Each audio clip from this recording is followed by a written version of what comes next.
La charla de hoy trata de los procesos de mapeo. Yo esta charla la pensé particularmente porque nuestros semilleros ya están, después de haber pasado por Red Calls y después de haber hecho estos videos que hicieron para spoilers, creo que ya están en una etapa que les permitiría empezar a producir un material asociado a lo que están investigando. ¿Qué están investigando nuestros semilleros? Están investigando problemas de forma, procesos de arquitectura basados en el estudio de la forma. Están estudiando la luz, cómo la luz puede determinar o influenciar la manera en la que se construye el urbanismo. Están estudiando procesos de sostenibilidad, eso también me parece relevante. Eh, y están estudiando en últimas relaciones entre aspectos de la arquitectura que esperamos se vuelvan parte de procesos de investigación.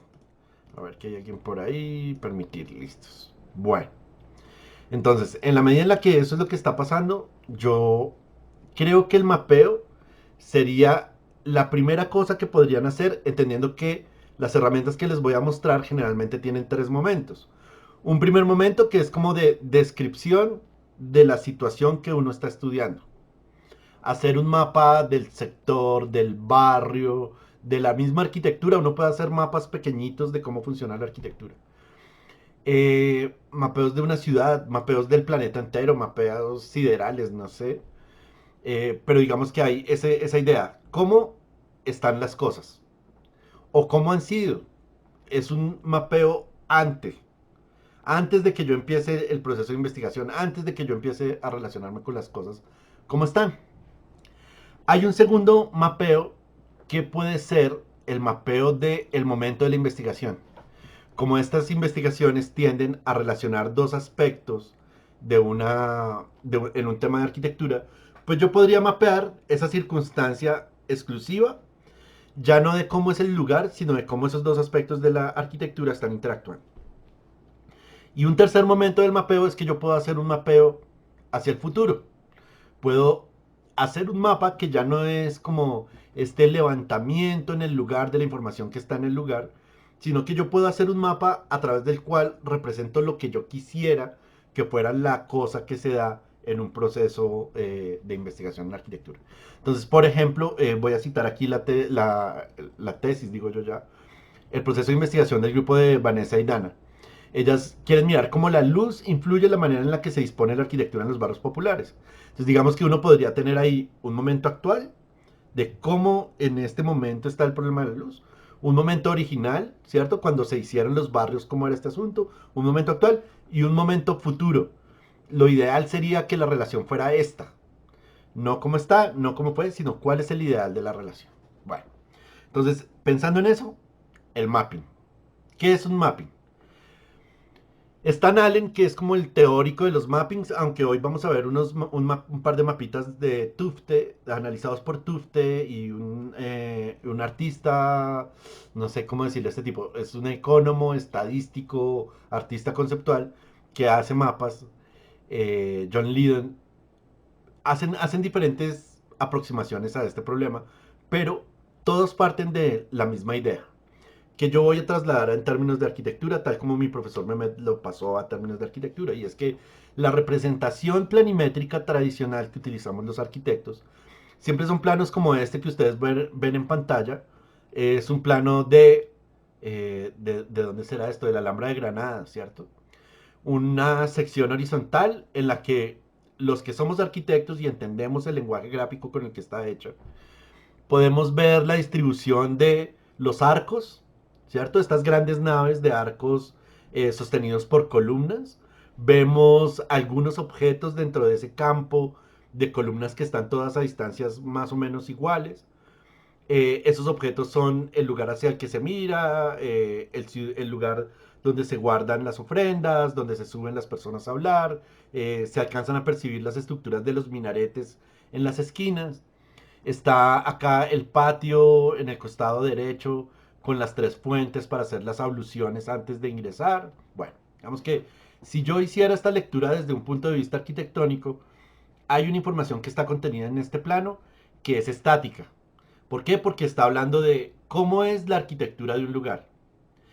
Pero fuera de eso, como utiliza un código particular, que es el código del dibujo arquitectónico, nos transmite entre arquitectos la información. Hoy que nos acompaña Leida, que viene de otro campo, que es el de las ciencias sociales, eh, pues me imagino que esta planimetría no, pues no le transmite lo mismo que nos transmite a nosotros. Si yo pasara a otro tipo de representación, podría encontrar cuál es la clave del mapping. Y es que el mapping transmite información que el plano de arquitectura no tiene. Entonces me devuelvo un poco cuando yo veo esta planimetría, por ejemplo, está en un espacio neutro, en un espacio gris, no se entiende la diferencia que hay entre interior y exterior, más allá de la muy fuerte noción del límite que tiene, no sé en qué lugar está, no sé, pero cuando veo este tipo de representación, que es una ilustración hecha, generalmente lo hacen arqueólogos o geógrafos, o antropólogos, perdón, eh, encuentro esa arquitectura que antes estaba abstracta en el lugar, pero para mí lo más interesante de lo que ustedes ven acá es la relación de los elementos que son exteriores a la mezquita. Se ve la gente caminando, se ve la gente caminando por las calles alrededor, se ve la vida urbana. Por acá abajo, hacia abajo de la imagen, se alcanza a ver un mercado y en ese mercado están las lonas puestas en las calles, se alcanzan a ver los vacíos, se alcanzan a ver diferentes tipos de soluciones de cubiertas asociadas con la técnica, se ve la muralla de la ciudad, el sentido protector de la ciudad, se ven las puertas por allá en la esquina superior derecha, se ve una puerta que sale a un puente que conecta a esta ciudad con su territorio. Y digamos que aquí esa imagen original, que era la imagen de los planos que hacemos los arquitectos, está enriquecida. Y esa idea de enriquecer con información la planimetría arquitectónica está detrás del mapping. Sin embargo, se queda corta. ¿Y por qué se queda corta? Les muestro esta imagen que es una imagen muy famosa de Michael Erkis, cuando en el 64 hizo la peregrinación a los lugares sagrados del Islam. Pues cuando yo miro el plano arquitectónico, puse aquí el plano arquitectónico a la derecha para que ustedes miren la cosa. Cuando yo veo, no es el mismo edificio, ¿no? Ojo con eso. Pero sin ser el mismo edificio, ambos edificios ocupan la misma actividad. Por eso muchas veces cuando hablamos de la actividad decimos, oiga, la actividad es un factor externo a la arquitectura. Sin importar si estoy en la Alhambra de Granada o si estoy en la Meca, ambas mezquitas funcionan de la misma manera. Pero me voy un paso atrás y les digo lo siguiente, en la planimetría yo no veo el salat. No sé si saben qué es el salat, es la oración principal del Islam, es la oración que efectuamos 5 veces al día. Y miren la pose del cuerpo, la pose del cuerpo que está como totalmente centrado en sí mismo. Es el momento de la reflexión, está repitiendo las palabras sagradas en sí mismo. Está orientado, la orientación del cuerpo hacia el lugar de oración que es la orientación de la Meca. Y miren el tapete que está en el piso. A mí todas estas cosas me parece que enriquecen el lugar, enriquecen mi percepción de lo que es el lugar. Pero quizás lo más bello que tiene esta imagen, en mi opinión, aparte de todo el significado que tiene por ser Malcolm X, por la peregrinación al Salat en el 64 y cómo cambió su perspectiva de la sociedad, la luz arriba. Miren esas luces que están colgadas arriba, que están descolgadas del cielo raso, la manera en la que están marcando un punto dentro del espacio arquitectónico, y todo eso se perdería si yo me quedo únicamente con la representación arquitectónica. Pero yo puedo ir un paso más allá y les voy a mostrar otro tipo de actividad. Otro tipo de actividad que cuando veo la planimetría arquitectónica no está representada y que tiene que ver con el movimiento. Listo, acá están, es una escena de las estaciones, de algunas estaciones, de una ceremonia. Esta sí está en la mezquita de Córdoba. Miren cómo están las columnas y como toda esa información del planito que puse allá chiquitico a la derecha. Pues si me quedo únicamente con el planito me pierdo esto que es la apropiación que hacemos los seres humanos de la arquitectura. Entonces, ¿qué es el mapping que estamos buscando? Es una forma de representación de esto, de la actividad, que es lo que no deja ver eh, la representación arquitectónica tradicional, es la búsqueda de cosas que son no visibles en la planimetría. Esa idea de representar lo no visible es súper importante cuando estoy hablando del mapping. Me bajé estas otras imágenes para que ustedes vean cómo la actividad, ¿cierto? La actividad en el uso de la mezquita cambia la manera en la que las cosas se perciben. Pues aquí hay algunos lugares, miren acá los arcos, esta referencia de estas mezquitas a la Alhambra de Granada. Y particularmente en la que está a la derecha, me impresiona esta manera de verla a través de la fotografía por la ceremonia, ¿cierto? En el Salat, cuando la genuflexión llega hasta el piso, cuando las personas tocan el piso con la frente, cómo eso le cambia a uno la percepción del espacio. Así que para no enredarme tanto con esto, y como ustedes saben que me encanta hablar, me voy con la primera definición del mapa, que es una definición que hace Stan Allen. Stan Allen dice esto: es un acto de representación. Y aquí la palabra acto me parece que hay que ponerle énfasis. Es un acto. No es hacer un planito. No es ahí como cuando uno está en representación y le dicen, ay, dibuje este cubito. No, es un acto. Eso significa que hay una agencia, que hay un lugar de enunciación, que hay algo que quiero decir, que hay algo que quiero transmitir, que eso que estoy diciendo va a cambiar una situación o va a interpelar una situación. Es un acto de representación de aquello no visible por medios tradicionales.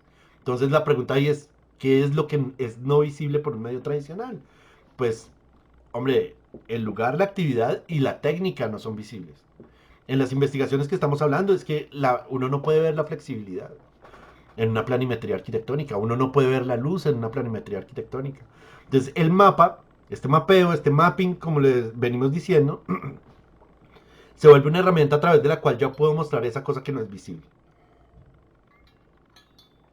Y termina Stan Allen diciendo, por ejemplo, un ejemplo de lo que no es visible, todo aquello que escapa a la cartografía urbana. Y entonces aproveché, hoy veníamos hablando en el carro con el profesor Sergio y con Catalina y con Natalia, de la Reserva Van der Hamen, creo que tocamos el tema, mentiras, de Peñalosa en la Reserva Van der Hamen.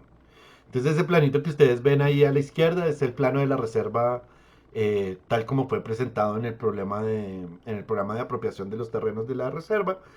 Y ahí a la derecha les puse una de las dos especies que son endémicas de la reserva Thomas Van der Hamen. Yo puedo ver en la planimetría dónde están. Yo puedo ver el movimiento de la mariposa dentro de la reserva.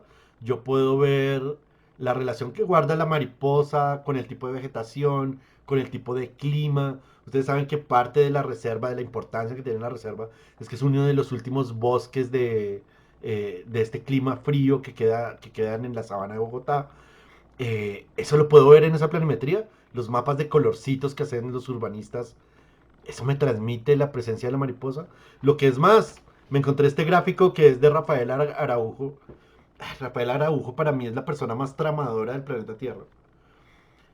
Porque no puedo ver el vuelo de la mariposa, ¿cierto? Y entonces Rafael Araujo hace estas planimetrías en las que mezcla elementos de dibujo y de representación geométrica con, eh, con representación geométrica de perspectiva y imágenes y es súper tramador por lo siguiente, cuando yo doy clases de geometría descriptiva desde hace mucho tiempo, creo que literalmente fue la primera clase que di hace unos 30 años. Cuando yo miro lo que está representando el tipo aquí desde la geometría descriptiva, la mayoría de las líneas que ustedes ven ahí son carreta. No tienen nada que ver con el dibujo. Son líneas decorativas. Pero sí hay unas líneas que me interesan y son estas líneas que tratan de transmitir el movimiento de la mariposa. Pero ¿qué está relatándonos él del movimiento de la mariposa? Está mostrándonos las alas cuando están totalmente cerradas en la primera imagen de la derecha, cómo se comienzan a abrir y cómo comienzan a batir, y eso él lo relaciona a través de este dibujo con la representación de un arco que se desenvuelve, de cómo una línea recta produce el arco en la geometría descriptiva, y sobrepone esas dos imágenes y transmite la idea de que lo que el tipo hizo fue un tipo de dibujo geométrico que transmite el movimiento de la mariposa. Y para darle aún más veracidad al tema, pone unas líneas de sombra y proyecta la sombra como si se tratara de un dibujo de punto de fuga.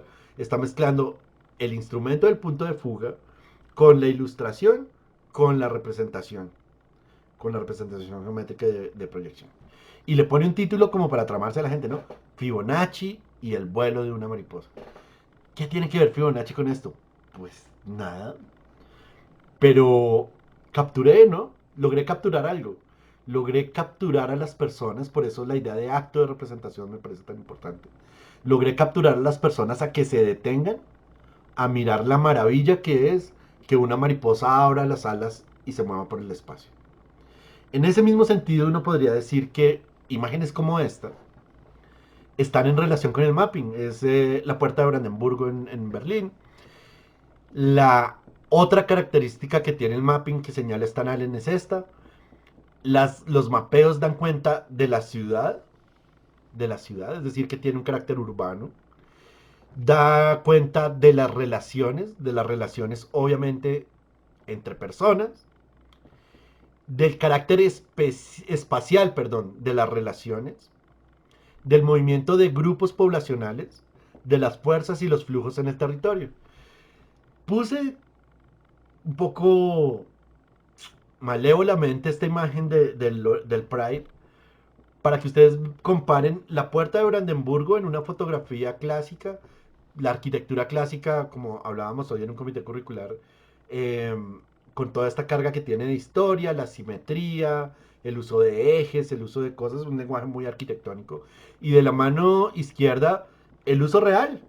Y entonces, ¿qué tiene que ver más con el mapping? ¿La imagen de la derecha o la imagen de la izquierda? Pues la imagen de la izquierda, donde doy cuenta de la ciudad, la diversidad de la ciudad, de las relaciones humanas, pero sobre todo la construcción de relaciones en torno a una causa común, relaciones sociales en este caso. El carácter espacial me parece buenísimo como están avanzando por esta arboleda, pero hay una tarima, ¿no? Hay personas que se están moviendo en esta tarima. Esa idea de gente que va caminando, gente que está quieta tomando fotos, personas que llevan banderas, personas que, bueno, todo eso está en esta imagen. El movimiento de grupos poblacionales, es evidente que es el tema principal de esa fotografía. Y las fuerzas y los flujos, y no sé, cuando veía esta imagen de la izquierda pensaba que transmite mucho más fuerza y flujos de la cantidad de personas que realmente hay en la imagen. Cuando uno se detiene a ver la imagen, es mucho mayor el número de personas que está quieta a los lados de la calle fotografiando el desfile. Es mucho mayor el número de personas fotografiando que el número de personas que desfilan. Pero en la imagen lo que queda uno es con esta idea de flujo, de fuerza urbana que transforma un espacio urbano que, voy a insistir, mírenlo a la derecha como es clásico, simétrico, estático, quieto, pero llega la vida urbana y ¡pum! Estalla en movimiento. De esta idea de un plano que representa el movimiento hay miles, pero quizás este sea el plano más famoso que existe. Este plano, ahí, pues está ahí en los textos, no me voy a poner a leérselos. Es el plano de una persona que se apellida Minard. En este momento se me fue el nombre. Minard, no, solo dice Minard. El señor Minard hizo este plano. Dicen que es el plano que hizo llorar a una nación por una cosa. Está el río, a la izquierda está el río en el que, a partir del cual era el límite entre Francia. Se llama Carlos. ¿Carlos? ¿En serio? No jodas. Carlos Minard. Charles. Eh, Pone el río y representa con una línea muy gruesa la cantidad de tropas que tenía Napoleón. 422.000 hombres. Con 422.000 hombres salió Napoleón de Francia. Comienza a contarnos cuál es la trayectoria. Es decir, que donde uno ve esta línea café, es un plano visto desde arriba, es una planta sobre un territorio. Y comienza a mostrarnos los soldados que avanzan. Yo no sé si ahí se ve mi mouse. Los soldados que avanzan, a veces hay unas que son como ramas de un árbol que se aleja. Eso quiere decir que una parte del ejército napoleónico se fue a conquistar a algo. Comparen lo grueso que son los 422.000 hombres contra los 28.000 que tomaron este desvío. Y comienzan a avanzar y comienzan a internarse en territorio ruso. Como ustedes saben, me imagino por sus conocimientos de historia, los rusos lo que hicieron cuando Napoleón asaltó fue retroceder. Retroceder en una estrategia un poco cruel y era que retrocedían, pero mientras retrocedían, quemaban, incendiaban, mataban el ganado, no le dejaban nada a estas personas. ¿Para qué? para que los suministros de los ejércitos fueran cada vez más lejos, para que Napoleón tuviera que traer la comida directamente desde Francia para alimentar el ejército. Y entonces la estrategia de retirada llegó hasta Moscú y se combina con la llegada del invierno. Llega el invierno, Napoleón toca Moscú, está en la frontera de Moscú, no Napoleón personalmente, creo, su ejército, y ahí deciden como, esto no tiene ningún sentido, devolvámonos. La línea azul, que no sé si se ve muy bien en la pantalla, la línea azul representa el ejército napoleónico después de haber estado en Moscú. Y miren aquí al final de esto, yo creo que voy a hacer una cosa aquí en vivo, lo siento. Recortemos esto para que lo puedan ver, yo creo que la imagen está en más o menos buena calidad.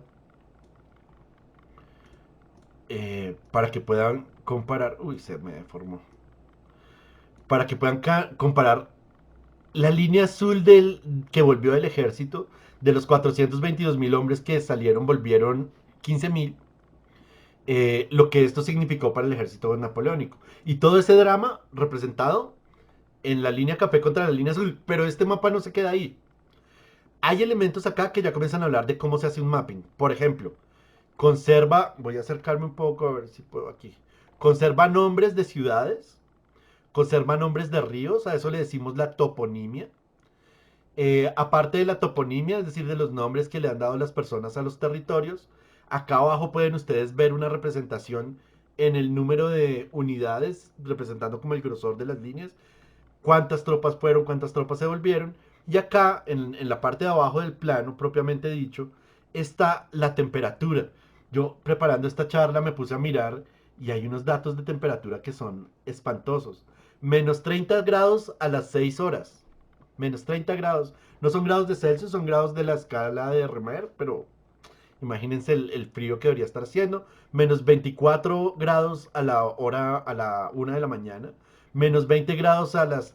Y entonces, claro, el frío y cómo la relación del frío con el territorio. Y entonces saca por aquí una línea de proyección que nos permite mirar la temperatura contra el ejército y deducir que el otro gran elemento que jugó contra los ejércitos napoleónicos fue el clima. Todos esos datos en una cartografía. Que me parece a mí es un muy buen ejemplo de mapping, de representar cosas que no son visibles en la cartografía tradicional. Porque en una cartografía tradicional, ¿qué tendría uno? Los ríos, las montañas, las ciudades. Punto. ¿Cómo representa dónde llegó el ejército? Una línea de aquí a Moscú, pasando por esta ciudad. Esto en cambio nos representa todo el drama humano que hay detrás de ello. Esta es otra cartografía que me parece muy... No es una cartografía, es un dibujo que me parece muy bueno para hablar de cartografía, para hablar de mapping. Esta es el Empire State, no sé si los estudiantes lo reconozcan, me imagino que los profesores lo reconocen. Está ahí a la izquierda el dibujo arquitectónico tradicional. Me bajé a mano derecha un dibujo del emplazamiento en Manhattan y digamos que me devuelvo sobre la definición. Es un acto de representación de lo no visible por medios tradicionales. Y para eso quisiera mostrarles este dibujo. Estos son los dibujos de... ahora se me fue la paloma. ¿De quién son estos dibujos? De Hugh... De Hughes. En los que él toma la normativa que le dio forma a este edificio. Y tiene una cosa que me parece muy bacana y dice, la normativa es como un lápiz que diseña. ¿Por qué? Porque me va diciendo cuánto es la ocupación, este que es el año de la ocupación en la Unión Agustiniana, cuánto es la ocupación, cuánto es la altura, cuánto los retrocesos, ta, ta, ta. Así que si yo quiero maximizar el uso de la norma, construyo el Empire State. Pero dice él, miren todas estas representaciones de cómo es la norma para ese lote, de cuál es la norma y cómo utilizarla. Y a partir de una representación que es similar, todas similares, eh, los diferentes edificios. Y vuelvo acá sobre mi idea. ¿Cuál es el que está? El de la derecha. Los otros dos son escenarios posibles. ¿Sí? El escenario futuro, el escenario que no existe, pero que los arquitectos y los artistas podemos representar al momento de hablar de la ciudad. Me devuelvo sobre este mapa de la masacre que hizo Peñalosa en la reserva para mostrarles. Yo me imagino que se saben más o menos el cuento de la reserva. La reserva es esta idea de unir una cantidad de elementos ambientales que hay desde los cerros hasta el río Bogotá, esa idea de comunicación entre los dos puntos es lo fundamental que está en la reserva. Y entonces sigo mi idea, persigo mi idea. Representar lo que no está en la cartografía. Entonces, ¿qué hay en la cartografía en este momento? Los usos, ¿cierto? Ahí están, este es un plano de usos, los usos del suelo, los usos del suelo actual. Me voy a este. Esto es una representación que hizo una persona que tiene una arroba en Twitter, Bogotá Lógica, pero que es uno de los amigos de la reserva, es un pelado, yo creo que tiene por ahí 23, 24 años, que fue coger la cartografía de Peñalosa, el mapa de usos, y ponerlo ahí en el Google Earth con la topografía para mostrar qué es lo que persigue la norma, qué es lo que busca la norma unir, cuáles son esos elementos ambientales. Por acá está este cerro, reserva ambiental, la conejera. ¿La conejera es? Ya no me acuerdo. Eh, Sí, sí, la la conejera. conejera. Como la idea es que parte de la reserva Van der Hamen está contra el cerro, cómo bajarían los elementos de relación ecosistémica y cómo llegarían hasta el río. Si yo miro este plano, yo digo, hombre, sí, cuando yo veo este plano lo que veo es esa interpretación básica de la cartografía, la mirada desde arriba. Cuando miro esta la veo enriquecida, enriquecida por el río, enriquecida por las montañas, por la topografía. Y aquí la interpretación que hizo Peñalosa. Esto es una representación gráfica de la norma. Esta sería la ocupación de la reserva si la norma que propuso Peñalosa se volviera cierta. En gris la ciudad, en verde los conectores, pero alguien atinaba a decir una cosa que me parece bellísima. Todas estas conexiones verdes que uno ve acá son, esta primera verde acá arriba es el aeropuerto de Guaymaral. ¿Sí? ¿Qué hizo Peñalosa? Pintó de verde un aeropuerto. Este otro vínculo son los famosos corredores ambientales del doctor Peñalosa. Este otro vínculo es el cementerio. ¿Sí? Este otro, el otro cementerio.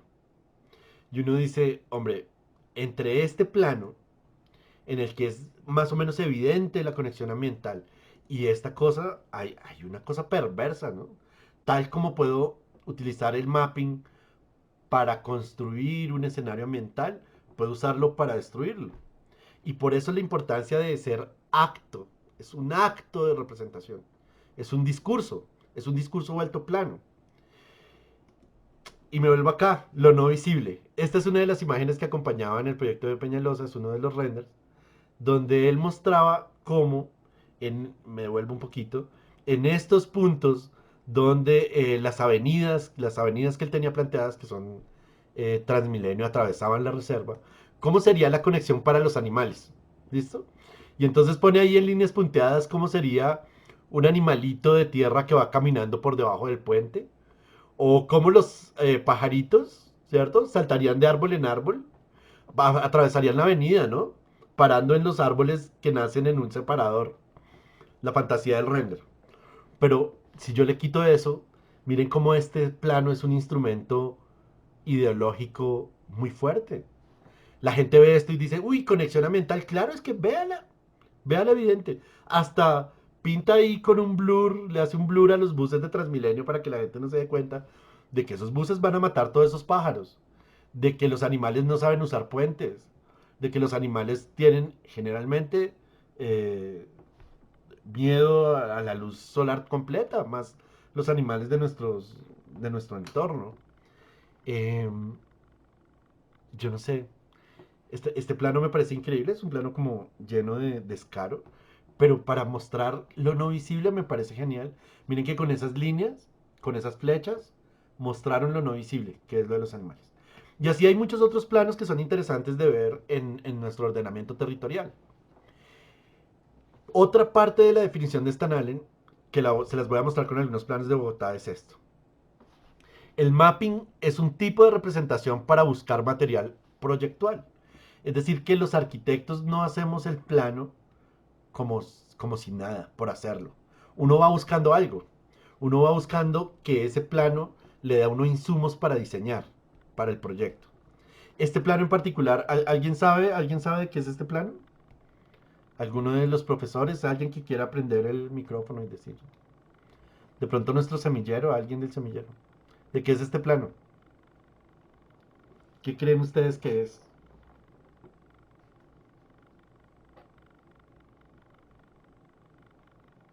¿Nadie? Este es el plano que en el POT expresa el valor del metro cuadrado en Bogotá. El valor del metro cuadrado. ¿Sí localizan ahí dónde está la Uniagustiniana? El suelo más caro de Kennedy. El suelo más caro de Kennedy. ¿En dónde está Chapinero? Yo hoy les hablo como desde aquí. ¿En dónde está Usaquén? ¿Dónde está la tierra más cara entre Chapinero y Usaquén? La tierra más cara de Bogotá. En la Cabrera, en la 82, en la 84. Hay unas manchitas que me parecen increíbles. Miren, el suelo más caro de Bogotá en la localidad de La Candelaria. El suelo más caro de Bogotá en Teusaquillo. ¿En donde? Al lado de Corferias. ¿Sí? Más o menos al lado de Corferias. ¿Y dónde está el suelo más barato? En los bordes urbanos siempre contra esto. Entonces, si voy a buscar material de proyecto, ahí está. ¿En dónde deberían ser las intervenciones? ¿En dónde está el suelo? ¿Qué relación hay? Y sería algo interesante pasarle este plano a otro plano. Y decir, bueno, si ese es el suelo que está caro, ¿en dónde están los proyectos de vivienda de interés social? Como es la investigación del arquitecto Sergio. Entonces, busco material proyectual, su origen es la ciudad, y dice Stan Allen, es una práctica para expresar, es que las palabras que usa este tipo son geniales, expresar aquello que puede estar agotado, pero que se mira con otras herramientas. Entonces, ¿qué significa eso? Hombre, yo no les estoy diciendo nada nuevo al hablarles del valor del metro cuadrado, pero si cruzo valor del metro cuadrado con localización de proyectos de vivienda de interés social, tengo información nueva. Si cruzo este plano con el de luz, como decían las arquitectas Vanessa y Dana en su investigación, como quieren hacer en su investigación, ¿dónde están las localidades donde la luz le da mejor a los edificios? ¿Dónde es mejor estar eh, asentado uno en Bogotá en términos de luz? ¿Y qué tiene que ver eso con el valor del metro cuadrado? ¿Será que hay una relación o será que no hay relación? Entonces, su origen es la ciudad, pero es una práctica para expresar. Quiero expresar esa relación. La relación que hay entre luz y metro cuadrado, por ejemplo. Pero cualquier otra que se les ocurra, porque voy a insistir, el mapping es una herramienta. Y en ese sentido, les quería mostrar esta imagen de Bogotá. Es una imagen que a mí me parece muy bonita. La imagen de Google Earth de Bogotá. Se ven nuestros cerros allá, se ven los cerros de Suba. Se ve como en la fotografía la sabana de Bogotá. Traté de marcar un poquito lo que es la sabana de Bogotá. El camino hacia Tunja. Los municipios aledaños que están sobre el norte de la ciudad. Acá abajo la salida hacia Mosquera, Funza, etcétera. El aeropuerto, que es este gran trozo de ciudad, ese enorme trozo de ciudad. Pero, si uno lo mirara en torno al norte, Bogotá es solamente esto. Nos acostumbramos a ver Bogotá así, pero recuerden que en la planimetría que usamos los arquitectos, el norte va hacia arriba. Entonces le doy la vuelta a Bogotá y digo, oye, ¿esto es Bogotá? Resulta que no, eso no es Bogotá. Bogotá es todo esto que está en este plano. Este es el plano que está en el POT del área del Distrito Especial de Bogotá, el Distrito Capital. Eh, Bogotá es mayormente un territorio rural.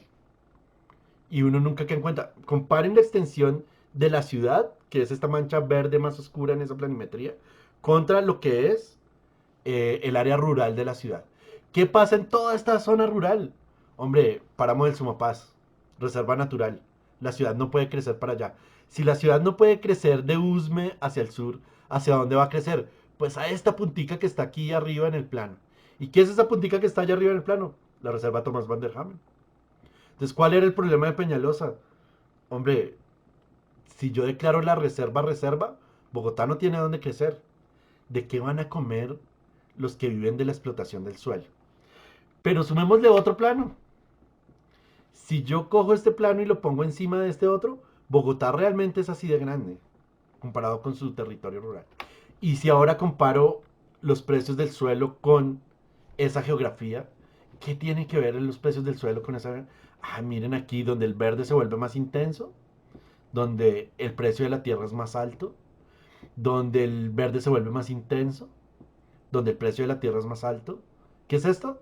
Reserva Thomas Van der Ham. Todas estas cosas me permiten sacar información de proyecto. Les voy a mostrar unos planos. Busqué mappings, pero son mappings un poco extraños.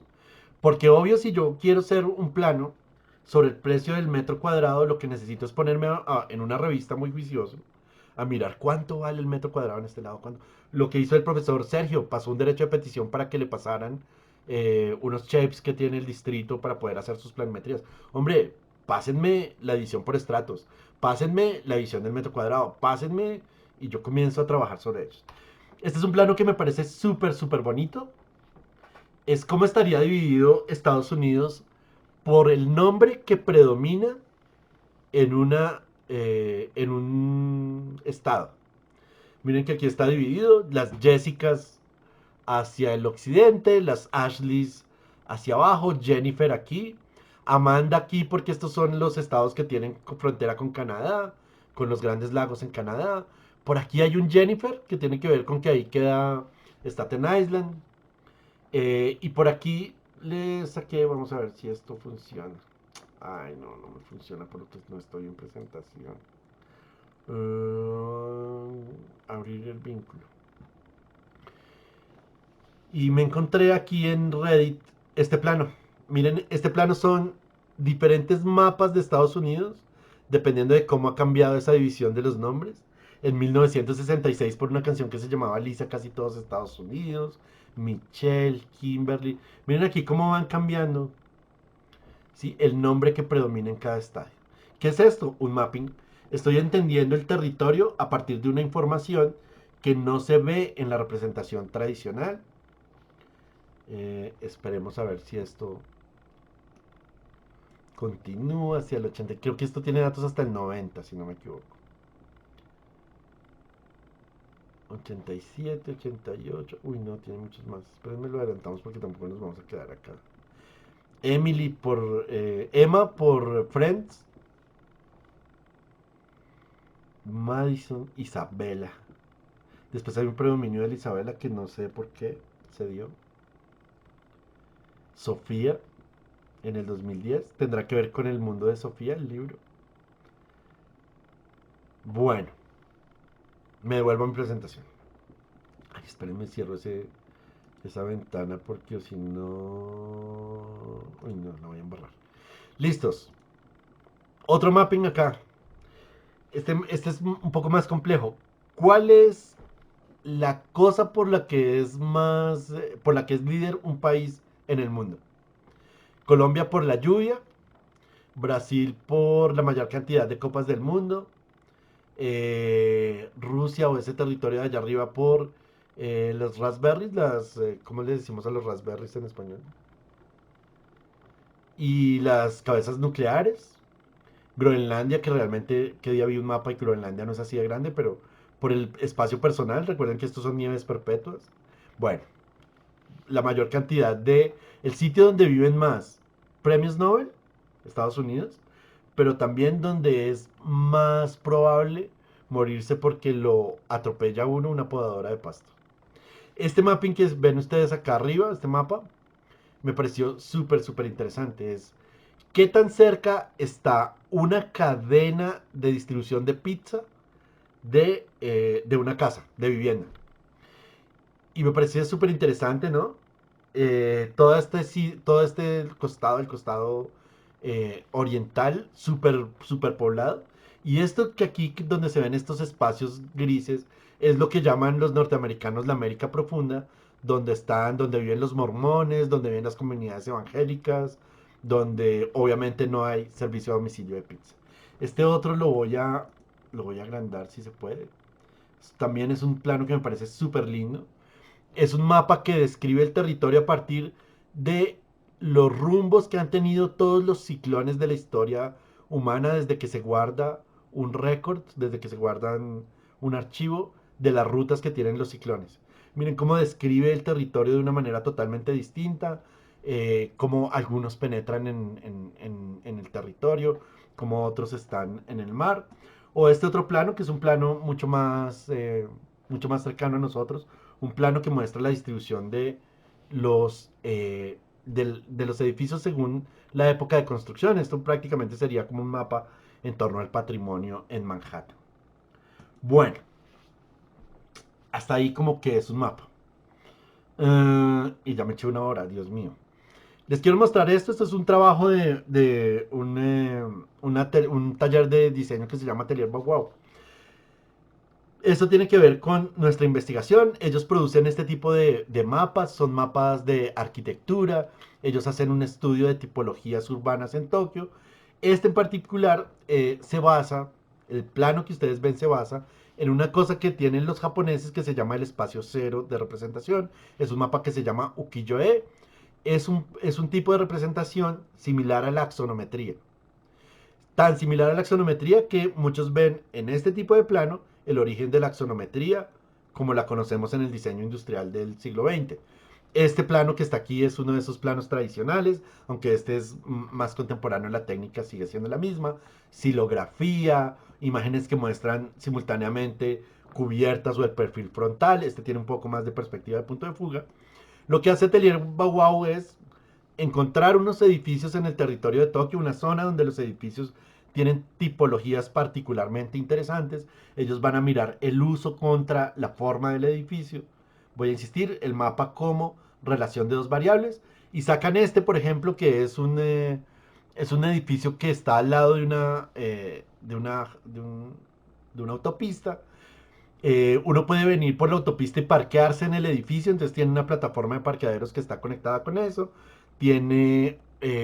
Ahí está el parqueadero de una estación de policía, tiene un parte que es hotel, tiene oficinas, tiene una cantidad de usos. Estas planimetrías que ellos hacen giran en torno al uso. Por aquí les comparo cómo el ukiyo-e tradicional tiene que ver con este plano y les diría aquí, en esta representación que hizo Atelier Baguao, lo que uno tiene son planos hablando con otros planos. Un plano que habla con el plano tradicional, un plano que, tal como en la planimetría tradicional, muestra los usos tradicionales de los edificios. Y acá me devuelvo sobre una definición. Esta definición es de Mehmet leyendo a Stan Allen. ¿Qué es un mapping? Es una representación analítica. Súper importante. ¿Sí? No se trata, como en una cartografía tradicional, de ir poniendo las cosas donde están. Aquí hay análisis. ¿Y qué es el análisis? Hombre, acuérdense, síntesis, análisis. Análisis, entonces voy a partir las cosas, las voy a descomponer en elementos. No hago el mapping de todo lo que me encuentro en un lugar, sino que de esos elementos escojo algunos. Una representación analítica que tiene un tema, ¿sí? A diferencia de un plano tradicional, de un plano geográfico, de Google Earth, esto tiene un tema. Y entonces me devuelvo si mi investigación es sobre el espacio flexible, el mapping que necesito hacer no es de todos los elementos que tiene un barrio, sino que son los espacios flexibles en el barrio. O cómo se expresa la flexibilidad en el barrio. Ese sería mi tema. No, entonces mi representación no tiene nada más sino eso. Una representación de únicamente el espacio flexible. Que parte del calco. ¿Qué significa que parte del calco? Hombre, cuando estas personas hicieron este plano, es obvio que la base de este plano es un plano de Tokio, un plano de este sector de Tokio, una planimetría bidimensional. Sobre esa cartografía bidimensional dibujan axonométricamente con SketchUp toda esta cosa que está ahí tridimensional y a partir de ahí hacen sus análisis. Entonces parte del calco, es decir, que parte de sobreponer, por eso dice que parte del calco sobrepone, de sobreponer mi tema, el tema que yo estoy mirando, a una cartografía tradicional. La descompone, ¿sí? Parte el problema en pedacitos y la estiliza. Y entonces yo creo que aquí valdría la pena, voy a quitarme esto de aquí y lo voy a poner aquí. Porque literalmente aquí lo que nos está expresando Mehmet son las partes o una especie de listado para hacer un mapping. Son instrucciones. ¿Qué es lo primero que hago? Analizo. Y analizo, recuerden que es reconstruir después de haber partido en pedazos. Analizo. Después me voy a hacer aquí un truquito para no tirarme esto. Listo. Analizo. Escojo un tema. ¿Cierto? Entonces significa que yo recojo información centrada en un tema. sobrepongo a un plano, necesito una planimetría normal, tradicional. Y sobre esa planimetría tradicional, sobrepongo los elementos que he analizado en torno a mi tema. Después de que sobrepongo, descompongo. Es decir, trato de expresar los elementos y las relaciones entre elementos del tema que estoy buscando. Y por último, estilizo y, ay, esto es una cosa que quisiera yo que le pusiéramos un énfasis total este semestre, no, de acá en adelante al programa de arquitectura. Las cosas se estilizan. Hoy estábamos hablando de que hay algunos sílabos que hablan de la estilización, de lo estético, ¿no? No es un plano tradicional, es un plano que se ve bonito. Y puse ahí mal escaneado, pero pues bueno, lo siento, yo, el librito es muy chiquito y no lo quería como dañar. Eh, Ese plano que está ahí es obvio que no es el edificio tal como era. Este es un edificio en particular que es un centro comercial, un supermercado que en la parte de arriba tiene una escuela de conducción. Obviamente no dibujaron el edificio con todo lo que tiene, ¿cierto? Entonces analizaron. ¿Qué analizaron? Los usos. ¿Cuál es el tema? Usos mixtos. Parte del cálculo es decir que tenían la planimetría del edificio. ¿Qué sobrepusieron? Pues sobrepusieron los letreros, sobrepusieron los carritos, sobrepusieron los postes, sobrepusieron esos elementos que permiten entender que el plano se dirige a los usos, a la actividad. Sobreponen, entonces sobreponen esos letreros que dice, aquí dice billboard, ¿cómo se dice en español? Valla, valla publicitaria, escuela de manejo, entonces eso es sobreponen los nombres sobre esa otra planimetría, tal como sobreponen, descomponen en los diferentes usos que tiene el edificio para explicarlo, y por último lo estilizan, es un plano bonito, o eso me parece a mí. Pero como ese plano en particular no se ve tan bonito, le saqué este otro, ¿sí? Estos chicos hicieron cartas parecidas a las cartas de Amaste, donde muestran, este en particular es un templo, me puse a buscar en internet y encontré el templo que analizaron, se llama Ameyoko Flying Temple, un templo que queda en el segundo piso sobre un supermercado, realmente queda como en una colina, uno llega por unas escaleras, acá se ven, miren las escaleras acá, ¿y qué hicieron ellos? Una isometría, con el amarillo enfatizan los elementos que están describiendo, diseñan la ficha tiene un número, tiene unas densidades, tiene unas referencias a uso, tiene unas convenciones, la estilizaron, ¿no? No fue solamente hacer el dibujito como se ve en esta diapositiva, la estilizaron. Y aquí les saqué muchos otros. Estas son las fichas que acompañan el libro de Atelier Baguao. ¿Es un mapping? En mi opinión sí, pero este es un mapping de arquitectura. Miren que arranqué hablándoles de ciudad y ahora me vengo a lo arquitectónico. Entonces, en estos edificios, este mapping en particular, nos está hablando del uso. Yo creo que, o anhelo ver algún día que Valentina nos haga uno sobre la flexibilidad, que Sofía nos haga uno sobre el uso, que Dana y Vanessa nos hagan uno sobre la luz, que, bueno, en fin. Se los pongo acá para que los miren. Fichas como esta también ayudan a otra cosa y es a expresar en entornos de investigación el uso de metodologías, que uno se conoce las herramientas, que uno es metódico, que uno es capaz de extrapolar, de recoger información y archivarla. El manejo de la información aquí se vuelve importante. ¿Listos? Bueno. Me voy a centrar en esta idea de Stan Allen para mostrarles algunos ejemplos. Lo que no está. Este es un búnker, un recuerdo de la Segunda Guerra Mundial, pues un mal recuerdo. Está en este libro, puse ahí la referencia de Paul Virilio que se llama Arqueología de los Búnkers. Y me parece que aquí funciona al revés. Cuando uno va, lo que se encuentra es esta estructura estereotómica, hecha en piedra, maciza, pesada. Y esta es la planimetría. Poco se enteraría uno al ver la planimetría de la función que tiene ese edificio. Esa idea eh, de que esto es una arqueología. Y cuando uno lo mira así, yo me preguntaba, ¿qué es esta parte redonda? ¿Mm? Esa parte redonda es donde se instala el cañón mira hacia afuera, el cañón dispara y tiene todo esto de ángulo de tiro para alcanzar al enemigo.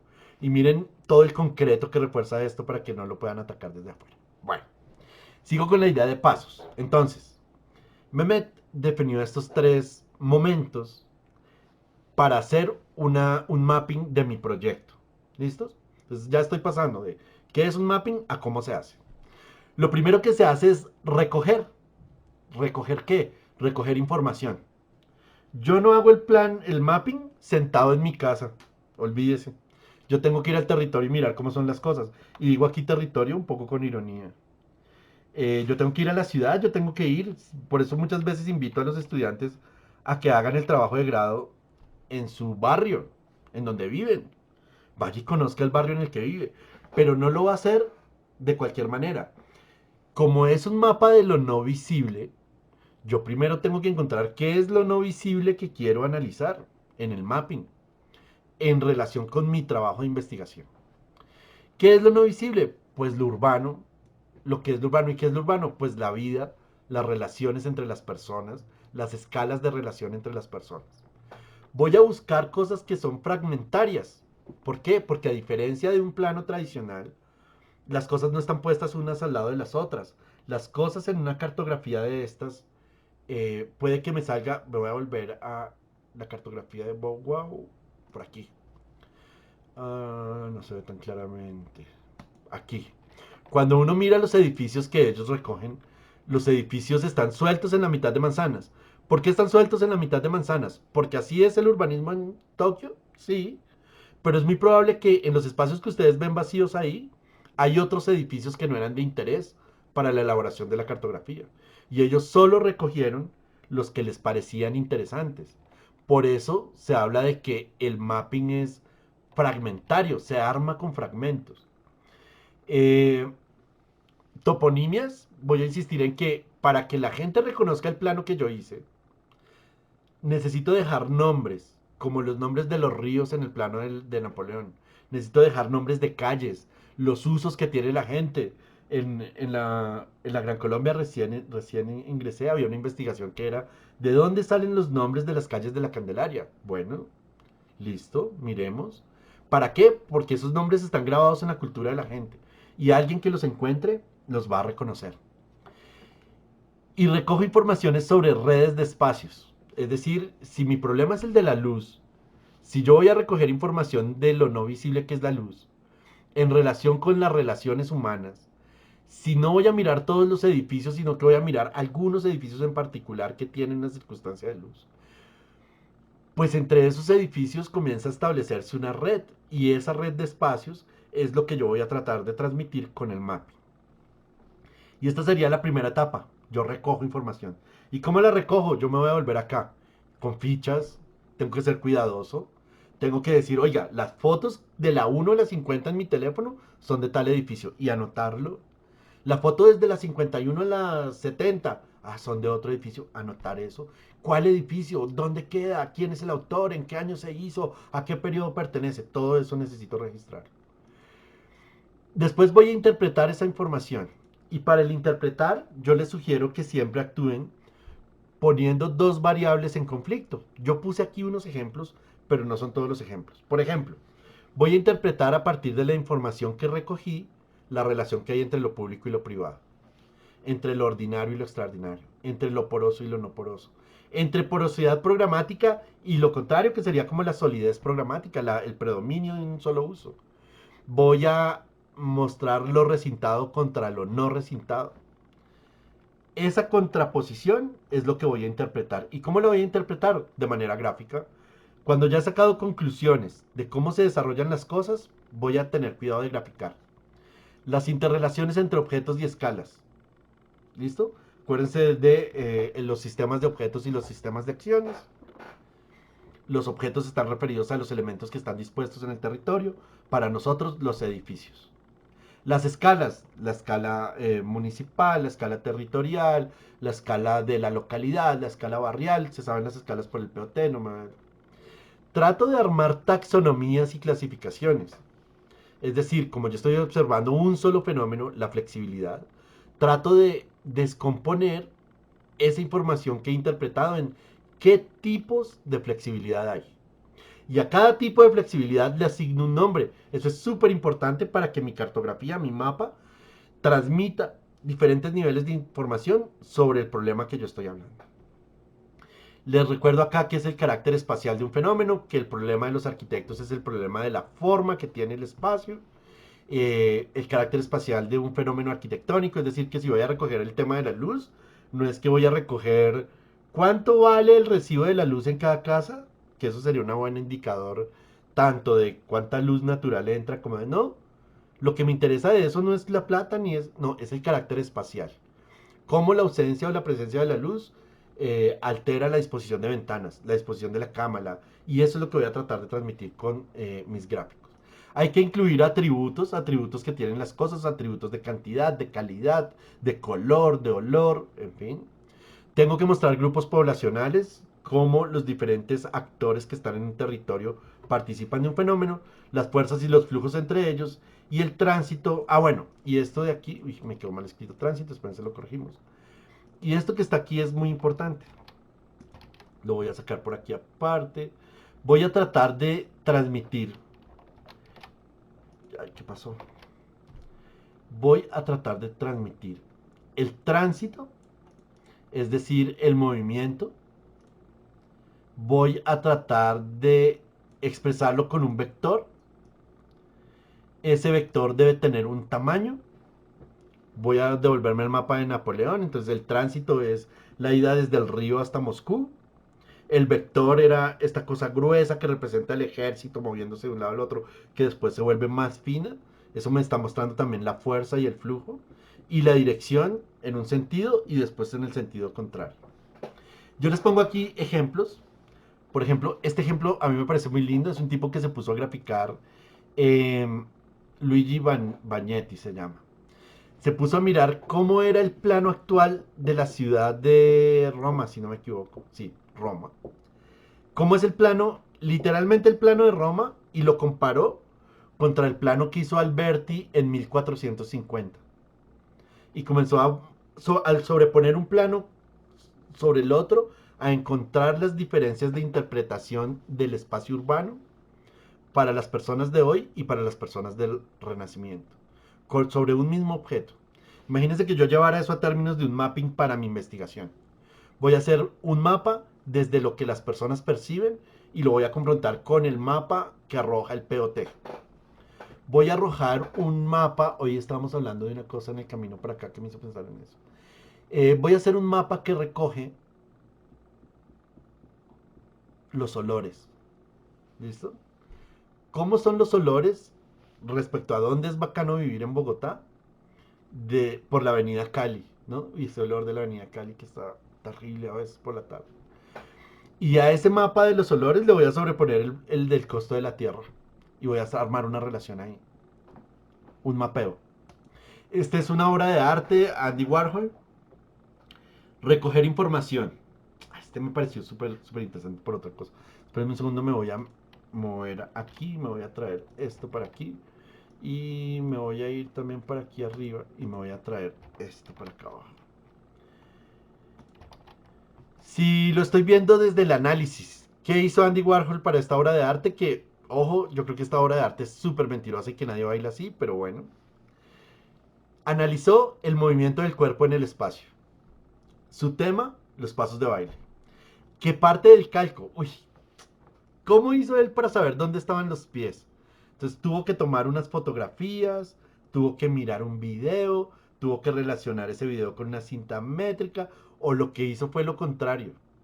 Primero hice este plano de los pasos de baile y después puso a alguien a bailar encima. No lo sé. Después sobrepuso. ¿Qué sobrepuso? Los números que significan los pasos. Está el arranco con aquí abajo donde dice L y R. Doy un primer paso con el pie izquierdo. Doy un segundo paso con el pie derecho. Doy un tercer paso con el pie izquierdo. El pie derecho se me fue para dónde? Ah, para allá. Después el pie derecho viene para acá. No, Dios mío, por eso es que no sé bailar. Después descompuso el movimiento en los pasos y lo estilizó. ¿Cómo lo estilizó? La línea, el contraste de negro con blanco, la forma en la que está dibujado el pie, las flechas, ¿no? Las flechas que están, las líneas punteadas, las líneas curvas. Este número 7 que está ahí todo perdido, el 12. ¿Listos? Un tránsito, es decir, un movimiento con vectores. Recuerden de física cómo se representa un vector, que tiene un tamaño, los tamaños de los vectores en este caso representarían qué tanto se mueven los pies, las líneas punteadas mostrando también ese movimiento, la dirección mostrada a través de las flechas. Comparen todo esto que pasó en Andy Warhol haciendo este mapping con este. Estas son unas instrucciones de Oscar Schlemmer para hacer una danza contemporánea. ¿Sí? Y lo que hay aquí es una representación a través de un trazado de cómo se mueve el cuerpo en el espacio, de cómo se enrolla, de cómo pero me parece tan linda, es una obra de arte, el solo diagrama ya es una obra de arte. Los puntos, como los asteriscos se mezclan con los puntos, se mezclan con los círculos, pero en esta obra de arte, esta danza, les muestro este también. Este es el gráfico, está obviamente procesado digitalmente, de cómo se imaginó la NASA que iba a ser el viaje del hombre a la luna. Y les voy a poner esto acá. ¿Listo? Para que lo tengan presente. Y entonces despega el cohete. Lo primero que hace es que se descompone en partes, ¿cierto? Aquí está, 7, 8, 9 y 10 es que se descompone en partes. Una vez se descompone en partes, utilizando la fuerza del cohete, se dirige hacia la luna. No se dirige todo el cohete, se dirige una parte pequeña que son los dos módulos, el del alunizaje y el de despegue. Cuando llega a la luna utiliza la fuerza de gravedad de la luna para volverse a proyectar. Mientras el objeto le está dando vueltas a la luna se ha movido de este punto a este punto. Una vez el instrumento que está alunizando eh, vuelve y se integra con la nave, se dirige por la fuerza de centrífuga hacia la Tierra, llega, le da vueltas y ¡tum! Cae por aquí. ¿Dónde cae? No sabemos. En el Océano Atlántico. ¿En qué parte en particular? No lo podemos calcular. Y miren que lo que uno tiene ahí es un gráfico muy similar al que hizo Andy Warhol sobre el baile. ¿Cierto? Los elementos, la manera en la que está representada la información, los vectores, las líneas punteadas, los pasos, todo este rollo. Esta me encanta, creo que esta es una imagen viejita que siempre les muestro a mis estudiantes. Vengan, la ponemos aquí de lado. Esto es, si alguna vez se han preguntado cómo hace una persona para aterrizar un avión, este es el mapa que le entregan a una persona que va a aterrizar un avión.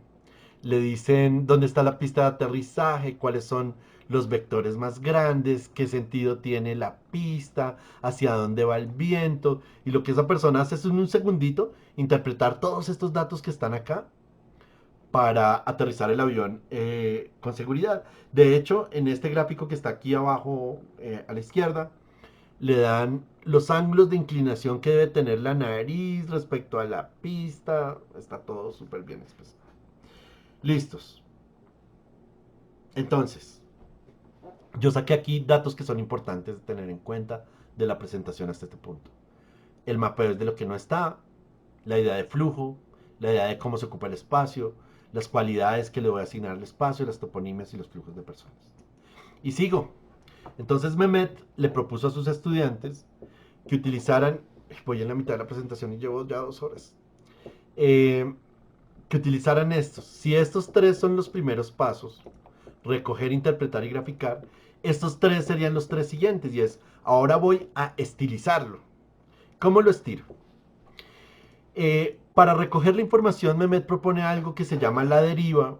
La deriva es esta idea de que yo me dirijo al territorio sin conocimiento y simplemente me dejo llevar por mi instinto recorriendo el territorio. Es decir, que Mehmet invita a que los estudiantes vayan al lugar en donde quieren hacer su investigación y lo recorran, sin llevar una idea preconcebida, sin llevar un viaje planeado, no, sino que el mapa parta de su experiencia personal del recorrido. A eso él le llama recomponer la cartografía de abajo arriba. ¿Por qué? Porque a diferencia de la cartografía tradicional que se hace con un fotoplano, un plano que sale de la deriva sale de una persona que está caminando por el suelo. Y esa persona que va caminando por el suelo va contando una historia, una narrativa. Una vez yo ya he hecho eso, que es dirigirme al barrio, encontrar estos fragmentos de información temática, lo siguiente que voy a hacer para mi plano es estratificar la información. ¿Qué es estratificar? Ojo que aquí estratificar, venga, Voy a hacer esto acá. Estratificar también significa extratificar. Es decir, que voy también a extraer una información. Yo no voy a mirar todo. Estratificar es sobreponer en capas, ¿cierto? ¿Listo? Eso es lo que dice Mehmet acá. Yo voy a separar en capas, a analizarlas, a entenderlas, a recomponerlas, a amalgamar. Pero es resultado de esto de extraer la información que quiero y volverla a juntar toda ella. Eh, Debe representar a través del plano la misma lógica que yo observé. Es decir, el plano que me debe salir es un plano que transmita lo que observé en el territorio. Y por último, sugiere Mehmet que lo miren en un game board. Miren el plano que ustedes van a hacer como si fuera un juego que va a expresar lógicas de actores, movimientos de actores. Entonces imagínense como si fueran jugadas en un juego, esta ficha se mueve de aquí para allá. Cuando esta ficha se mueve aquí, de aquí para acá, este actor de la vida urbana se mueve a este lugar, a este lugar. Otro actor hace una movida que es la contraria. Y entonces comienzan ahí a estar estos flujos de flechas en el territorio. Bueno, ¿qué más sugiere Mehmet? Operar de la unidad de la multitud. ¿Qué significa eso? Yo voy y encuentro una casita en la que es interesante el uso de la luz. Ya tengo una, la unidad. Después encuentro otra, unidades. Después tengo otra, después tengo otra, después tengo 100. Cuando tengo 100 ya estoy en la multitud. Cuando estoy en la multitud, pues no me pongo a dibujar cada cosita, sino que ahí la idea de escala me rompe el objeto y yo tengo que hacer 1000 objetos diferentes. Ir de los objetos a los campos. Porque cuando yo tengo una sola casita, me puedo centrar en el objeto. Pero si yo identifiqué 100 casas en las que es importante el uso de la luz, yo ya no me puedo ir casa por casa. Yo ahí me tengo que ir al campo, a entender todo el territorio desde el punto de vista de la luz, a entender todo el campo que estoy mirando en torno a la luz. Encontrar leyes, yo diría aquí relaciones entre partes, cómo esas relaciones se repiten o varían. Y por último, expresar relaciones de la parte con el todo y el todo con la parte. Uf, qué complejo es esto, lo voy a copiar para llevármelo y sobreponérselo a alguna de las que les voy a mostrar. Entonces, espérame a ver cuánto me falta aquí, me falta demasiado. Eh, para no alargar más esto, les voy a mostrar este último mapping. Son mappings de esta persona que se llama Nicolás Felton. Los encuentra en internet súper fácil porque la página de Nicolás Felton se llama Nicolás Fleton. Porque alguien le robó el nombre y él no pudo comprar el dominio que quería para su página. Si uno se mete a la página de Nicolás Felton, va a encontrar, estas son derivas, no, más bien, estoy mintiendo. Nicolás Felton es estadístico, es una persona que hace estadísticas. Entonces es un artista plástico, en mi opinión, que recoge datos de su vida cotidiana, los recoge, los escribe. Hay unos buenísimos donde él ha recogido, me lo imagino anotando en molesquines. Me tomé un café a las 3 horas. Hay unos que son, ¿cuántos cafés se tomó en un año? ¿Cuántos cafés me tomé en un mes? ¿Cuántas veces bajé al Starbucks de la Uniagustiniana? ¿Cuántas veces? Y los va anotando todos en una libretica y después con los datos de esa libretica arma estos mappings. Este es un mapa de un viaje que hizo a Nueva York con Olga. ¿Cómo se movía con Olga en cualquier lugar? Los datos ahí son macros, entonces no vale la pena hacer un plano. Es una estadística representada. Con Olga en el área de la bahía, ¿sí? De Staten Island y todo este rollo ahí. Y me voy a centrar en este que está aquí, con Olga en la ciudad de Nueva York. ¿Qué representan estas como pirámides que se ven ahí que me recuerdan a mí los mapas de Howard Hughes? Me parece a mí que describen el número de veces que estuve en un lugar. Una línea que es muy muy alta significa que pasé muchas veces por ese lugar. ¿Y qué lugar es? El antiguo apartamento que queda en el distrito financiero. Es decir, él vivía ahí. Por eso el mayor número de veces ahí. Esta otra línea roja que está acá es el apartamento de Olga. Perdón, La azul es el apartamento de Olga. La roja es el apartamento nuevo que se compraron. Entonces, durante un año, estos planos son anuales. Los encuentran en la página web. Y por acá abajo están todos los datos. Yo quiero insistir en esto. Todos los datos. ¿Cuántos lugares visitaron en la bahía? 77. ¿Cuántos días estuvieron juntos en la bahía? 13 y medio. ¿Cuánto tiempo pasaron juntos en la bahía? Hay datos de 2010 y 2011. ¿Cuánto tiempo pasaron juntos por día de la semana? Al principio se la pasaban pegoteados el sábado y entre semana casi no se veían. En el antiguo apartamento, ¿cuántas veces estuvo de visita? 194. De esos 194, ¿cuántas veces... No, ¿a cuántas ciudades viajaron juntos? A 56. Y aquí el plano de la bahía, de Nueva York, perdón. Recoger información. Recoger el número de veces que fui a un sitio. Interpretarla. Ver que se conforman como clusters, ¿cierto? Sitios donde me concentro, donde pasa mi vida, particularmente en Manhattan. Después de cierto tiempo de estar en Manhattan, ¿qué queda de este lado de Manhattan? ¿El Bronx? Interpreto y grafico. Y en esto de graficar, miren la estética que tiene esto, miren la gama de colores, miren la forma en la que están hechas los vectores. Esto no es cualquier plano. Ahora, ¿qué queda de Nueva York en este plano? Entonces, la idea, entonces voy a adelantarme un poquito aquí. La idea, este es otro gráfico de Nicolás Felton, es que tal como lo pueden ver ustedes aquí a la derecha, el parte, este lo bajé de Google Earth, traté de hacer el mismo encuadre que le hace a Manhattan. El parte del plano que está a la izquierda, sobre ese plano hace una vectorización rápida para mostrar el borde del territorio. Deja algunos nombres, lo que les decía de la toponimia, la ciudad en el centro, el distrito de las carnes, Tribeca, bueno, deja ahí los nombres, Williamsburg, Greenpoint, y encima de eso comienza a sobreponer la información. Perdón, como soy alcohólogo, me interesó. Los punticos representan cuántos tragos se tomó en un lugar, y ahí puso como cuáles son los lugares para las mejores bebidas. Este es el lugar para una buena bebida cercano a Nueva Jersey. Este es la mejor bebida en una piscina. Está en el Hotel QT. El más perdido es Coco 66. El peor sabor está en este lugar que se llama Spuitenduivel, al que literalmente fue un montón de tiempo, lo cual me parece súper paradójico, ¿no? Les sabía horrible el trago, pero se la pasaba ya metido. El mejor cóctel está en Isaiko, y ahí dice cuál es una mula rusa. El último trago que se tomaron en Manhattan, en un sitio que se llama Peasant. Entonces devuelvo, recoger, entonces voy anotando en dónde estoy, cuántos tragos me tomé para poder hacer la cartografía.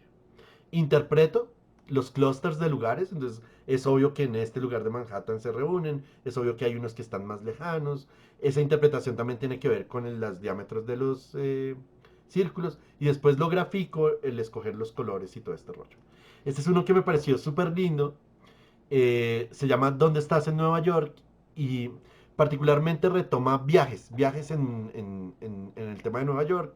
Hay unos que son como que él se fue de vacaciones, los que están a la derecha, se fue de vacaciones y era hacia dónde caminaba. Cada flecha blanca representa un sitio al que caminaba. Y después abajo están representados los datos que están asociados a esos viajes. No me voy a perder en ellos. Bueno, aquí les puse más cercano. Después me vuelvo y bajo esto. Más cercano el dato de los tragos. ¿Listos? Aquí está en donde están los mejores lugares. El lugar que se llama per se es la mejor comida. Cuáles son los más frecuentados. Aquí está en una estadística cuáles son las visitas a restaurantes por tipo de comida. Los tipos de comida que comió durante un año. ¿Cuántas veces comió solo y cuántas veces acompañado? Comió 1.15 veces acompañado por cada vez que comió solo. ¿Y qué comió? ¿Qué partes del animal se comió? Bueno, me voy a saltar un poquito esto para llegar a aquí. Y a esta le voy a cambiar el formato del fondo para que cuando los estudiantes la estén consultando, la encuentren fácil. ¿Qué es esto? Esta es la tarea. Entonces, a los profesores no, aunque cada vez creo que estamos más cerca de un día en el que le haremos a los profesores la prueba Saber Pro y les pondremos de tarea hacer mappings. ¿Listo? Es cómo se hace un mapping. Entonces, lo primero que tengo que hacer para hacer un mapping es definir un campo. Porque acuérdense que voy de la unidad hacia el campo. ¿Qué es lo que me queda en el mapping? El campo. Es una superficie que corresponde al suelo, ¿cierto? O sea que literalmente visto desde arriba lo puedo definir, pero la forma en la que lo represento puede que no sea la planta, puede que sea axonometría, como vimos en el plano de la Thomas van der Hamen, o puede que sea otra cosa. Es analógica, me voy a saltar eso porque yo creo que cada vez es más digital, pero se refiere a que es recorrible, que es un lugar en el que yo puedo caminar. Y es esquemático. ¿Qué significa que es esquemático? Que no necesito, cuando hablo de un campo, recoger detalles. Tiene un marco. Yo me voy a ir para acá. Tiene un marco. Por ejemplo, cuando uno ve esta planimetría, esta es una planimetría muy interesante en el que es un plano súper importante en la historia de la humanidad. Es un plano en el que alguien comenzó a encontrar que había una relación entre los casos de tuberculosis, si era tuberculosis y los lugares donde la gente tomaba agua en Londres. Es un plano súper importante porque ayudó a detectar que el problema era la contaminación del agua y ayudó a detener el problema médico. Si yo hablo de el campo, entonces el campo total es donde se presentaron los casos de esta enfermedad. No es la localidad San Cristóbal, no es la localidad de Usme, no es Londres, no es Leeds, no. Es un pedazo de ese territorio. Ese pedazo de territorio tiene un marco. Yo lo corté a propósito para la presentación, pero miren que aquí se alcanza a ver que alguien trazó un cuadrado, un rectángulo, que definía como, venga, nosotros no vamos a hacer el plano del mundo entero, voy a tomar este pedacito.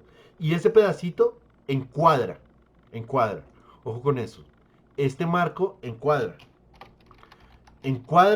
el problema que quiero ver. Tiene unas coordenadas. Esto de las coordenadas, me voy a volver acá. Pues las coordenadas en los mapas eran la longitud y la latitud. Yo creo que lo de la longitud y la latitud es un tema que cada vez se nos escapa más a los seres humanos. Pero las coordenadas pueden ser de otro tipo. Coordenadas que expresen en dónde está esto. Que me permitan entender en dónde está esto con relación a otra cosa. Tiene una escala, somos arquitectos, no me voy a detener a explicar lo de la escala, escala urbana, 1.500, 1.000, 1.100. Está expresado en unas unidades, por ejemplo, si yo miro en este plano, las unidades están acá, son el número de casos, en dónde se presentaron, entre qué, eh, está también el registro de cuántos nacieron, etcétera, etcétera, etcétera. Y tiene una proyección gráfica en particular. Para eso de la proyección gráfica me quiero ir a uno. Para mí este es un plano, este es un mapa, perdón. Este es un mapa de Le Corbusier sobre el plan que tenía para Bogotá. No es un plano exacto. Le Corbusier aquí hizo un extracto. No nos dibujó la ciudad completa. Y se los podría probar. Miren que cuando Le Corbusier no le interesa pintar la ciudad, hace como unas líneas que expresan los bordes de algunos edificios. Por ejemplo, aquí en esta esquina, a él no le interesa contarnos cómo es la ciudad que queda de la zona donde va a ser el centro cívico hacia allá. Simplemente dibuja un muro, dibuja el paramento, parce, ahí hay unas casas. ¿Me importan por este plano? No. Tiene un marco, tiene unas coordenadas. Cuando Le Corbusier, el marco me parece que tiene que ver con esta línea que él traza por acá arriba, tiene que ver con el encuadre que le hizo a la plaza. Las coordenadas creo que tienen que ver con la localización de los cerros. La escala, pues uno se da cuenta que no dibujó la escala gráfica, eso es un error, pero es una perspectiva, es difícil encontrar la escala. Tiene unas unidades y tiene una proyección gráfica particular. ¿Cuál es la proyección que escoge Le Corbusier? Es una vista a vuelo de pájaro si el pájaro va volando por la carrera octava. Cuando va por la carrera octava, lo que se encuentra uno es una vía que tiene continuidad hacia los cerros, pero le permite hacer una distribución de pesos entre estos grandes edificios, edificios enormes, compárenlos con el tamaño del Capitolio, que están del costado derecho del proyecto con el espacio vacío que representa la Plaza de Bolívar y que representa la Catedral Primada. Dije espacio vacío, pero es más como vacío en términos del vacío urbano, pero simbólicamente está confrontando esos dos pesos en la imagen. Entonces me devuelvo. Hay un tipo de proyección gráfica. Le Corbusier no pudo haber hecho eso en una planta porque si lo hubiera hecho en una planta, el peso simbólico y el peso físico de los edificios, esos edificios modernos que propone Le Corbusier ahí sobre pilotis, es una muestra del poderío de la arquitectura moderna, que si lo hubiera hecho en un alzado, que si lo hubiera hecho en otro dibujo, no se reconocería.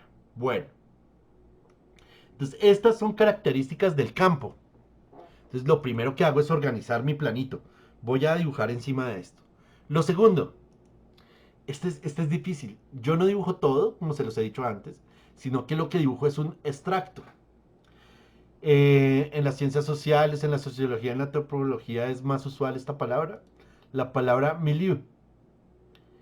Eh, para mí, la forma más fácil de entender milieu para un arquitecto es el contexto vital.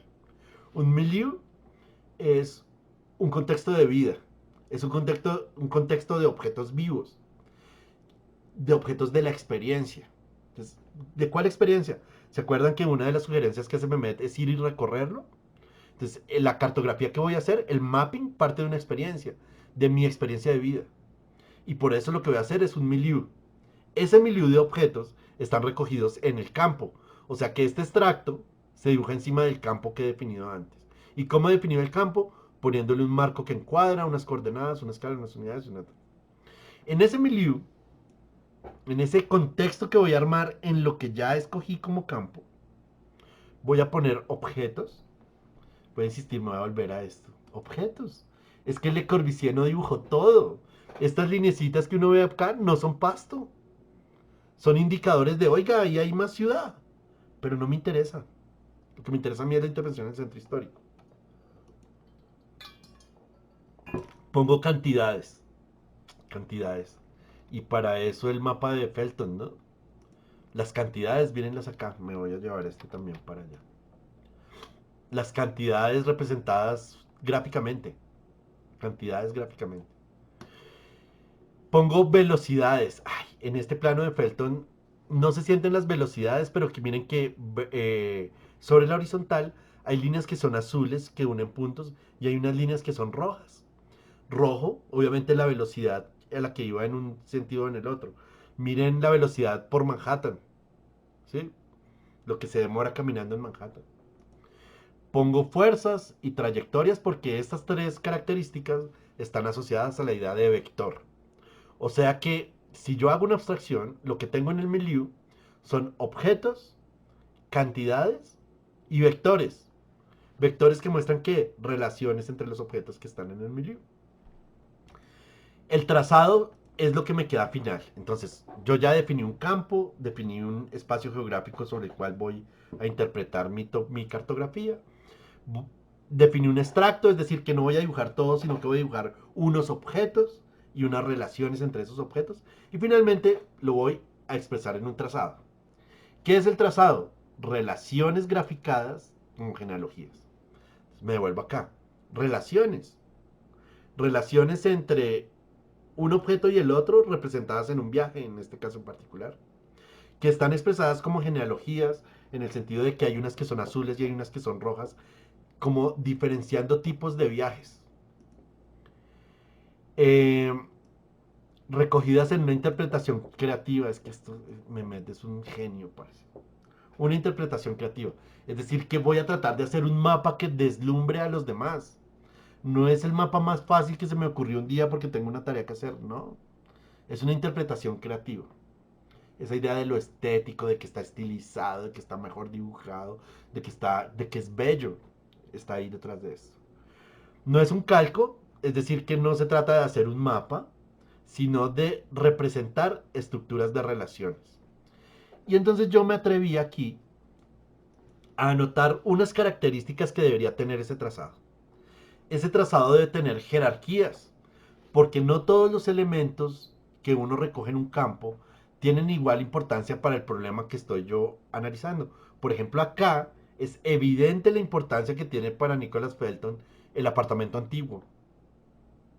Y frente a ese apartamento antiguo, así sea en el dato, el apartamento nuevo o el apartamento de Olga. ¿Mm? Esos tres objetos tienen tres importancias distintas. ¿Y qué son esas importancias? Las jerarquías. Están los elementos o sistemas de elementos. Están las relaciones entre esos elementos, pero lo más importante del trazado es que cuando yo trace la cartografía, esa cartografía es la respuesta a una pregunta. ¿Listo? Si alguien mira mi cartografía debe decir, ah, el tema de esta cartografía es tal y lo que representa es tal cosa. Por ejemplo, les quería mostrar uno en particular, pero aquí. Voy a subir este mapa por acá. Este es un mapa particularmente terrible. Es un mapa de las elecciones parlamentarias para escoger a Napoleón III. Imagínense este plano. Este es Napoleón III, ¿listo? Sucedáneo de nuestro Napoleón. Y el man hizo levantar un censo de quién votaba en cada manzana por quién. ¿Listo?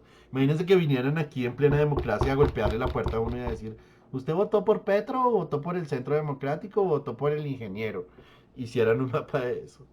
Es terrible, pero para él tiene un uso fundamental.